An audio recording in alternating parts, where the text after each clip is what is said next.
still need to bring some energy, some positivity, some motivation to the room when you're the leader, no matter what's happening. And so we're just going to give you a breakdown of some of these core drivers so you understand the picture rather than thinking, yep, I've got all those things. In terms of this issue of communication, it's the biggest bugbear we find with leaders and managers and supervisors is they need to improve their questioning, their listening, and their reflective skills. Now, reflective skills is not looking in a mirror and reflecting back on how good you look. Reflective skills is your ability to reflect the feelings that others are raising back to them, to show that you understand and hear what they're saying. And it's really the starting point of empathy and being emotionally intelligent. Okay, we're not about to deal with EI today, but listening and reflective skills are key.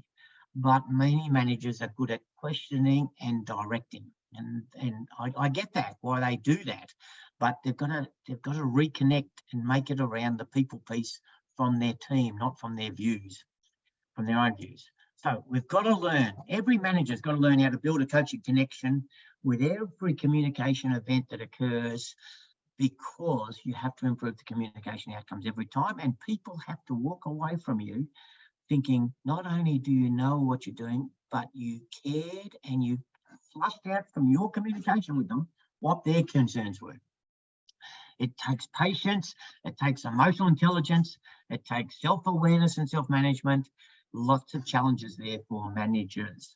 And we all have to learn that, and we all learn it through experience or by the right training, I suppose. Look, every manager is expected to provide ongoing leadership of their teams, and managers can't do all the work themselves. They have to rely on their team, so they have to make that work with their team, because otherwise you have no team and you're the one doing all the work if you're the manager, and that's not sustainable for the business.